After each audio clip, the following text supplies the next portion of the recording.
Hi, I'm Cindy with a volunteer with Blessman International, and I'd like to show you today our cinch sack or drawstring bag that the girls are given. The girls are given these with their products included in them at distribution by Blessman's.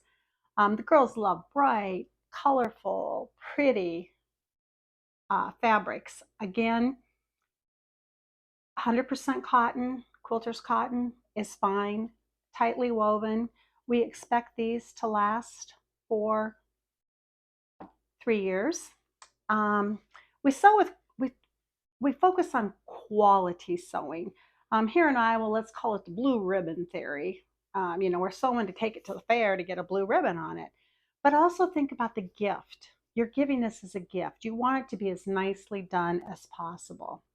So in this, we start with 100% cotton that is washed and ironed. Please wash it, have it ironed, dry it, iron it. Do not use fabric softener in your rinse or fabric sheets.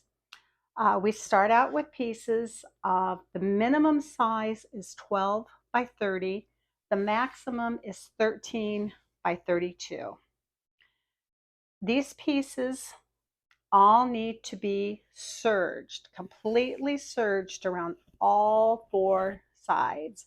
So if you have someone on your team or you know someone that has a serger can do this for you, that's great. I've got people on my team that's all they do is just they serge the edges for us so that a seamstress can then pick them up and take them.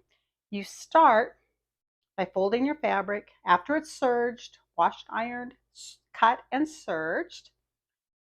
You want to take your ends and you want to mark 3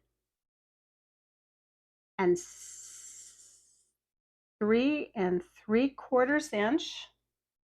I just use a light pen or a pencil, and 2 3/4. So you'll make marks, and I make them on all four corners. Love these see-through quilters. Again, 3 3/4, 2 3/4, and I've done that on all four sides. Hopefully you can see that. Then turning your fabric right side to right side. And again, I use the clips and I just line my edges up nice and easy. And starting up here at this, at the set, not the top mark, but the bottom mark, starting here, sew back tacking, sew a 3/8 inch seam all the way to the end, back tacking at the bottom. Then continue that, and you can see this one isn't lining up very well because it's come out of my bag a few times. But again, line it up nicely. Sew your 3/8 inch seam from bottom, the second, all the way down. When that's done, when those are sewn, again, don't forget the back tacking at the top or the bottom. It's very important for stability. Then, taking your garment, your bag, take it in, pressing the seam open, and on these edges, press down your 3/8 inch, your seam allowance. Just press that down on your sewing machine, then stitch about a quarter stitch down, go to the bottom, stitch forward, back, and forward across the bottom, and come back up. This, along with your back tacking there, and this will hold the seam. Do that on both sides. So you just want to finish off that V right there. Then when that's done, take it back to your ironing board and iron down a 1/4 inch. Now my sergers use a 1/4 inch, so I know that the 1/4 inch is where I serge it. Then folding your top down to your top line, press that down. So when you've done that on both sides, you've pressed your 1/4, you've pressed down there.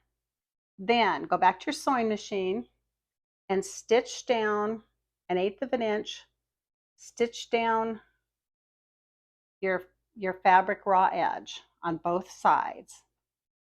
Then taking it down to your top pencil mark and stitch 1/4 of an inch along the bottom, back tacking at the beginning and end of both pieces. When you have that completed, you will have a casing. You'll have a nice secure bag with that double secured open bag with a casing. The finished product here should be at the smallest 10.5 inches across the top, at the biggest 12.5 inches. 10.5 to 12 inches length, smallest 12.5, the largest 14. Okay, then 5/8 inch gross grain ribbon. We have cut this at an angle, and we have taken a votive candle. We use little votive candles and just singe the top of the edge of it so it won't ravel. You can't feel it, but I can. There's just a little bit of a where it's been singed. This way the gross grain will not ravel on you. 38 inches for the smaller bags, 42 for the bigger bags. You don't have to remember these numbers. They are on the instructions available, the printed directions available on blessmaninternational.org. Okay, so you've got your ribbon, you've got your final bag. The first thing you do is you insert your ribbon, loose ends with the loop over here, loose ends here. You take your second, and I open it up like this. Let's get this out of the way. I'll open this up like this, and I use a tool, simple little threading tool, and I go on the loop side, I go inside, and holding this, pull it through, leaving on the loop side. Now on this side I have pull it through, it's important that you keep your ribbon as flat as possible so it doesn't twist when it goes through here. And now I'm going to go back through these. And so now, and I'm going to check and make sure, and yes, sure enough, I have twisted it. But I'm going to untwist it in here. Okay, I'm going to take this off. And now you're going to see that I have a loop on either side. And you would see if I had done it right, but it came all the way through. I should have had, here we go, we'll just do this quickly.